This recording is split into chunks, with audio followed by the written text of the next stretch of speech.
The HCF of 108 and 234 is expressible in the form 23x minus 51. Then what is the value of xன்னு சொல்லி கேட்டிருக்காங்க. So நம்ம 108க்கும் 234க்கும் HCF கண்டுபிடிக்கணும். அது வந்து இந்த ஃபார்மில் எழுதலான்னு சொல்லியிருக்காங்க. அப்போ HCF என்னன்னு ஃபைன் பண்ணால் தான் இந்த ஃபார்மில் எழுத முடியும். அப்போது இதுக்கு ரெண்டுக்கும் நீங்கள் HCF கண்டுபிடிக்கணும்.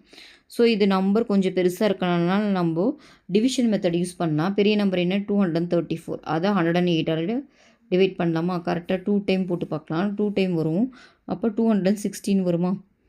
அப்போது 14ல் 6 போச்சுன்னா உங்களுக்கு 8 கரெக்டாக.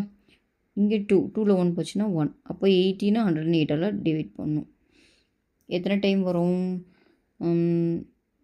180ன்னா 10 டைம்ஸ் வரதுனால பாதி ஒரு 5 டைம்ஸ் போட்டு பார்க்கலாமா?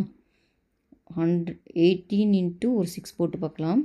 6 8s 48, 4 1 6 6 6ம் 4ம் 10. அப்போ கரெக்டாக 6 டைமில் 108 வருது, 0 வருது. அப்போ 0 வந்துச்சுன்னா 18 தான் HCF. ஸோ இப்போ HCFை ஃபைன் பண்ணிட்டோம். HCF வந்து எவ்வளோன்னு பார்த்தீங்கன்னா 18. ஸோ அந்த HCFை இந்த ஃபார்மில் எழுதலான்னு சொல்லியிருக்காங்க. அப்போ நம்ம அதை ஈக்குவேட் பண்ணலாம். 23x minus 51 is equal to 18.